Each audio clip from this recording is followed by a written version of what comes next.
Everyone, आज के इस क्लास में हम लोग क्लास 12th के काफी मोस्ट इंपॉर्टेंट टॉपिक जिसका नाम है इलेक्ट्रिक फ्लक्स यानी कि विद्युत फ्लक्स।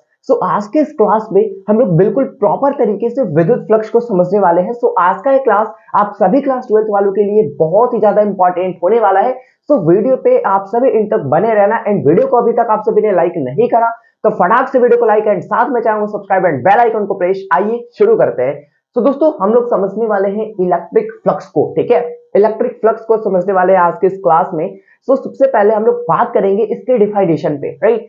इलेक्ट्रिक फ्लक्स का जो आपका डिफिनेशन होता है वो ये होता है कि किसी भी सतह से होकर, ठीक है। सतह कैसा होना चाहिए? किसी भी सतह, क्या इसका कोई रिक्वायरमेंट नहीं है? रिक्वायरमेंट है।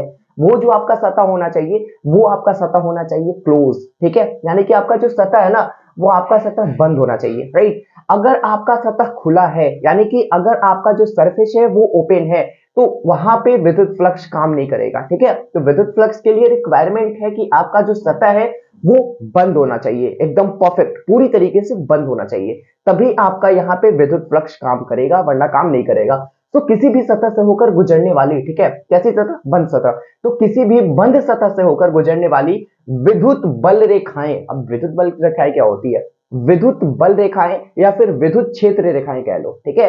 विद्युत बल रेखाएं या फिर विद्युत क्षेत्र रेखाएं दोनों सेम होती है, राइट।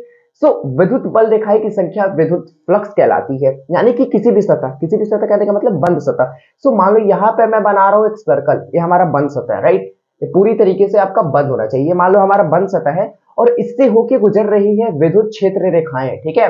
ये विद्युत क्षेत्र रेखाएं गुजर रही है, ठीक है, यानी कि इलेक्ट्रिक फील्ड लाइन गुजर रही है।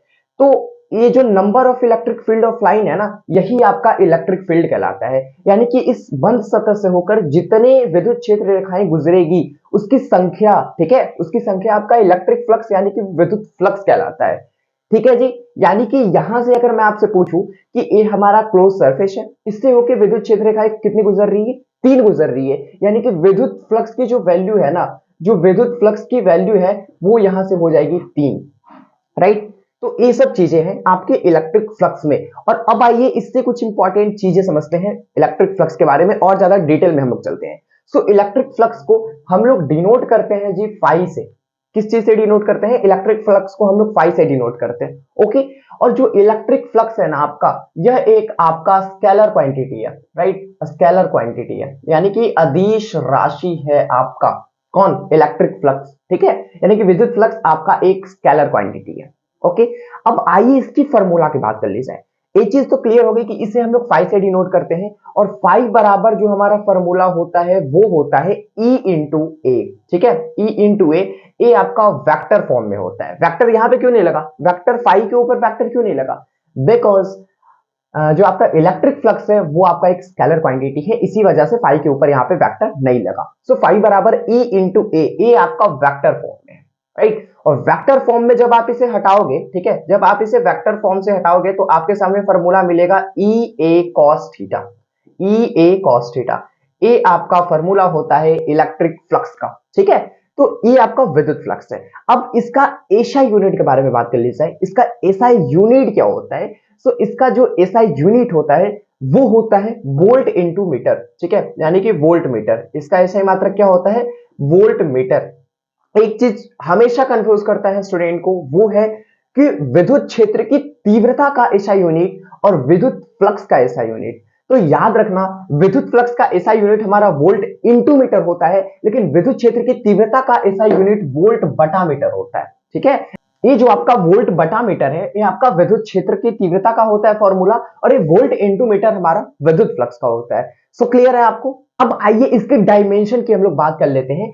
इसका जो बीमा होता है वो होता है ml, ठीक है, ml3 T-3 और A-1।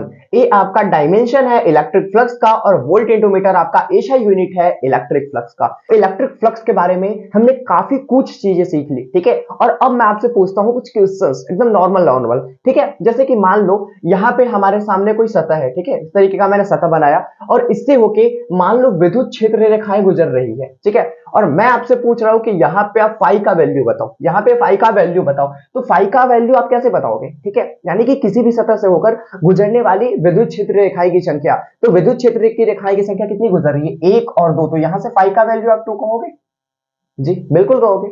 कैसे कहोगे? नहीं यार, गलत है तुम्हारा। बिकॉज मैंने आपको पहले ही बता दिया कि इलेक्ट्रिक फ्लक्स के लिए आपका रिक्वायरमेंट है कि आपका जो सतह है वो बंद होना चाहिए। और क्या ये सतह, क्या ये सरफेस पूरी तरीके से बंद है, पूरी तरीके से क्लोज है? जी नहीं, यहां से इसका भाग क्या है, बंद नहीं है। अगर मैं इसे बंद कर दूं तो अब आप यहां से कह सकते हो कि इसमें यहाँ पे फाई का वैल्यू यहाँ पे 2 हो सकता है। लेकिन पहले क्या था, पहले खुला हुआ था, ओपन था, ठीक है। सो इसी वजह से याद रखना कि कभी भी इलेक्ट्रिक फ्लक्स के लिए आगे चल के आप पढ़ोगे चुंबकीय फ्लक्स, ठीक है। तो चुंबकीय फ्लक्स पढ़ोगे मैग्नेट वाले चैप्टर में, चैप्टर नंबर 4 में या फिर 5 में, ठीक है। तो बाकी यहाँ पे हम लोग विद्युत फ्लक्स पढ़ रहे हैं ना, तो इसके लिए याद रखना विद्युत फ्लक्स के लिए रिक्वायरमेंट होता है कि जो आपका सतह है वो आपका बंद होना चाहिए। क्लियर है? सो आज के इस क्लास में हमने इलेक्ट्रिक फ्लक्स के बारे में काफी कुछ चीजें सीखा, ठीक है। जैसे कि इसका एसआई यूनिट क्या होता है, इसका डेफिनेशन, इसका डायमेंशनल फॉर्मूला, ठीक है। और काफी कुछ चीजें सीखा इसके बारे में। सो आई होप आप सभी को ये वीडियो काफी ज्यादा पसंद आई होगी। वीडियो पसंद है, वीडियो को लाइक कर देना, साथ में चैनल पे पहली बार है वो आप सभी सब्सक्राइब करके बेल नोटिफिकेशन जरूर से आप ऑल पे सेलेक्ट कर लेना। एंड टारगेट सेट है कि बिहार को एक दिन टॉप पे लेके जाना है। सो इसमें आप सभी का सपोर्ट का मुझे बहुत ही ज्यादा नीड है। सो नेक्स्ट वीडियो में हम लोग मिलेंगे किसी नए टॉपिक के साथ। तब तक के लिए आप सभी को जय Hind, Vande Mataram, be positive at keep doing, wish all the very best, thank you so much.